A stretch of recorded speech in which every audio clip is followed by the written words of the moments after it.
programme et sur la manière dont en fait, ça s'est organisé durant toute l'année. On vous a déjà beaucoup parlé d'Open, on vous a parlé de Jury Connexion, on vous a parlé de la LIV. Donc c'était intéressant de donner ce cadre aussi, notamment dans l'organisation de cette journée. Finalement, c'est plusieurs acteurs complémentaires qui mutualisent leur réseau, qui mutualisent leurs forces pour des sujets de ce type-là.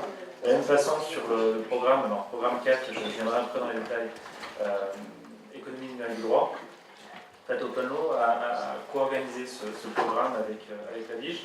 Et le but sur ce programme était d'essayer d'appréhender, je dirais, la transformation du monde du droit par le numérique, voir comment l'accompagner, avec quatre grandes dimensions qui étaient la première liée à la déontologie, que peut-il modifier dans la déontologie telle qu'elle est appréciée et exercée aujourd'hui pour mieux coller aux nouveaux usages que le numérique renforce dans le monde du droit.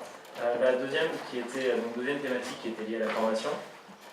Et je reviendrai sur le détail, mais de la même façon, quelles sont les attentes vis-à-vis des nouveaux juristes, je dirais, et inversement, comment le droit peut appréhender les nouveaux usages.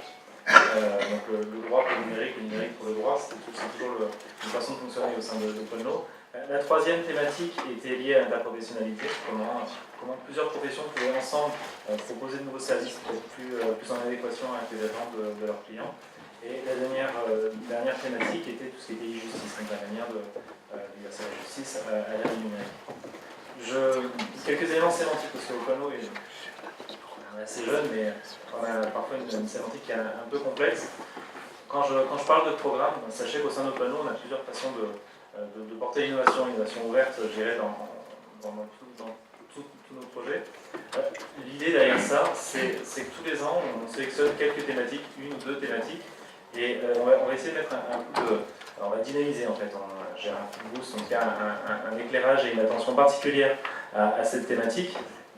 Et c'est ce qu'on appelle les programmes d'innovation. Donc là c'était le quatrième, le premier c'était l'accessibilité, le deuxième était orienté prédictivité du droit, le troisième était orienté outils non communautaires, et le quatrième, je ralentis le plus de parole, désolé, était donc sur l'économie numérique du droit. Et j'articule. Merci Jean. Le cinquième qui va bientôt s'achever, donc on a réalisé sur ces deux derniers, porte sur Open Case Law, donc toute la partie ouverture de la jurisprudence.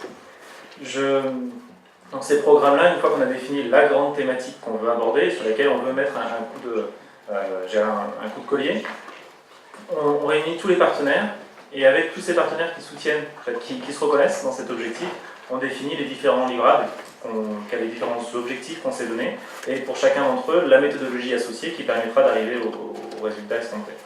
Donc c'est vraiment notre façon de fonctionner, et en parallèle de ces programmes d'innovation, on a des programmes plus d'expérimentation, où là on se dit finalement quel est l'impact de la blockchain sur le métier du droit, quelle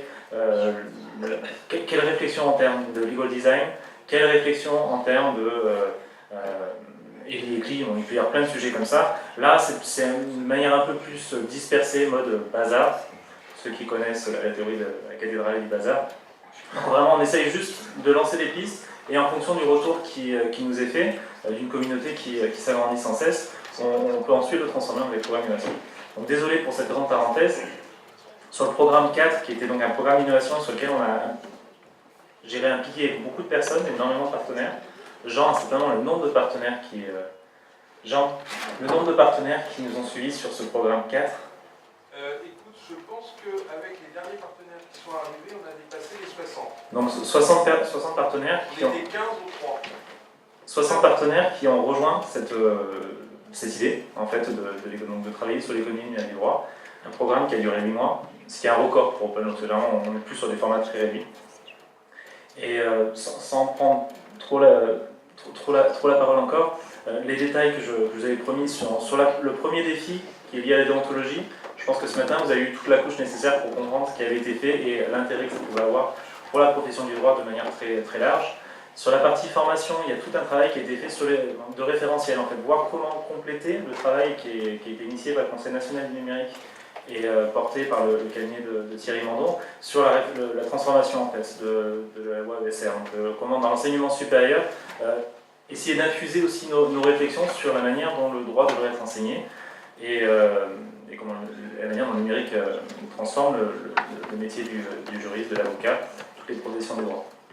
Sur la troisième thématique, donc, liée à l'interprofessionnalité, on a raisonné en termes d'expérimentation, donc voir quel type de structure pourrait être créée et proposer quelques premières pistes de statut, donc de contrat, et tout un travail de référentiel aussi sur toutes les legal tech, en tout cas toutes les structures qui sont dans des projets d'innovation dans le monde du droit, essayer d'avoir cette vue globale et en plus des critères qui permettent vraiment d'apprécier la qualité d'un projet, donc pas uniquement des chiffres, mais aussi un certain suivi sur l'intérêt de chacun des projets.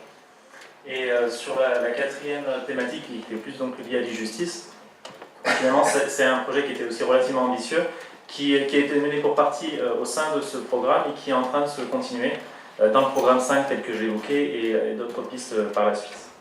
Voilà très globalement ce qui a été fait sur ce programme.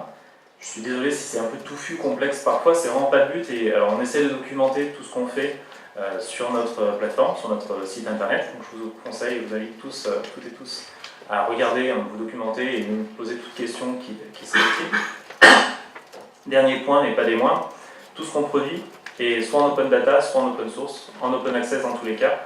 Globalement, tout ce qu'on fait, c'est pour le partager. Donc ça fait partie des valeurs qu'on prône au sein d'OpenLaw, mais qui sont aussi importantes à rappeler, parce que c'est ce qui permet de pérenniser un peu notre action et de travailler main à main, même si bien souvent on peut travailler des concurrents les uns avec les autres, et c'est aussi l'intérêt de l'exercice. Voilà pour cette brève présentation du programme. Je pense que les personnes qui parleront après moi ont encore beaucoup plus à dire sur ce qui a été apporté.